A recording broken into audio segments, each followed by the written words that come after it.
Oke, yang terakhir untuk nomor 40 yang ditanya di sini itu adalah jurnal balik yang benar. Jurnal pembalik yang benar. Nah, namanya jurnal pembalik itu adalah kebalikan dari jurnal penyesuaian. Jadi kalau misalnya kalian mau bisa jurnal pembalik, seharusnya kalian belajar jurnal penyesuaian dulu.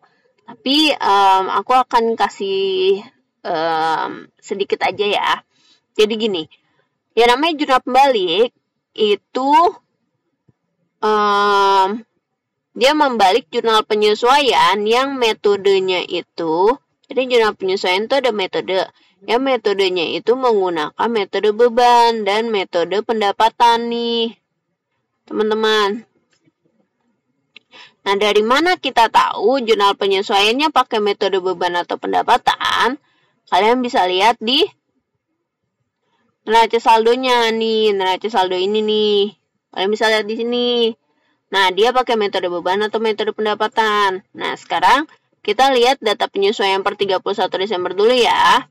Dari nomor 1, perlengkapan yang tersisa 500. Nah, kalian bisa lihat nih di neraca saldo. Di neraca saldonya ada perlengkapan atau beban perlengkapan. Kalau adanya perlengkapan, berarti metodenya bukan metode beban. Tapi kalau misalnya adanya beban perlengkapan, berarti dia pakainya metode beban.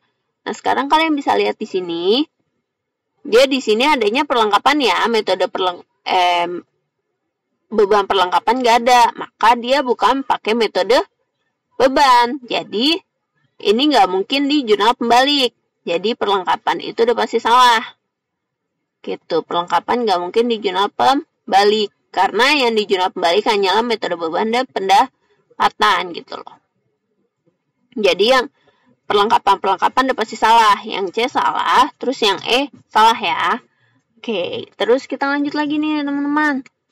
Kita lanjut ke pendapatan sewa yang diterima.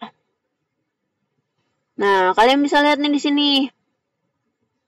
Pendapatan sewa itu kalau misalkan dia di neraca saldonya pendapatan sewa, berarti dia pakai metode pendapatan. Tapi kalau misalnya neraca saldonya dia adanya pendapatan sewa diterima di muka, berarti dia pakai metode selain pendapatan. Nah, sekarang kita lihat nih di sini. Neraca saldo adanya pendapatan sewa nih. Nah, berarti dia metode pendapatan. Nah, jadi soal yang ini mungkin ya. Ini mungkin benar nih. Oke. Sekarang kita lanjut ke nomor 3. Nomor 3, iklan dibayar untuk 10 kali terbit. Nah, kalau iklan, biar kita tahu dia pakai metode beban atau metode lain, kita lihat juga di neraca saldonya. Kalau misalnya di neraca saldonya itu adanya iklan dibayar di muka, maka metodenya bukan metode beban. Tapi kalau misalnya adanya beban iklan di neraca saldonya, berarti dia pakainya metode beban.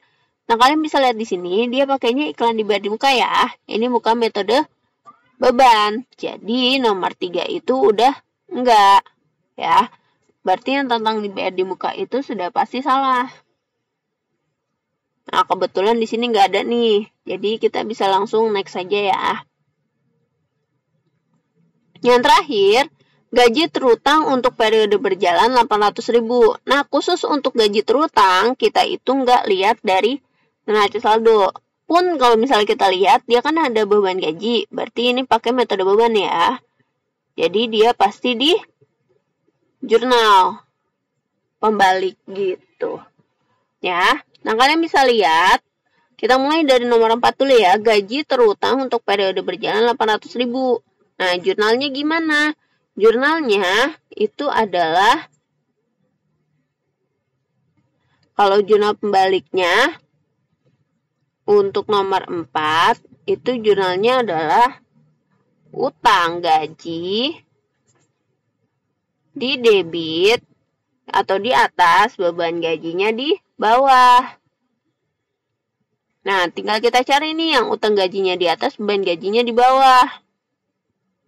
Nggak ada kan? Ada beban gajinya di atas, utang gajinya di bawah. Berarti yang A sudah pasti salah. Berarti opsi kita tinggal B dan D ya. Nah, yang harus kalian tahu, kalau untuk pendapatan sewa, itu jurnalnya itu adalah pendapatan sewanya itu di kredit. Ya, jurnal pembaliknya itu pendapatan sewanya di bawah. Dan sewa diterima di mukanya di atas. Jadi jawaban yang benar itu adalah yang B. Gitu kira-kira.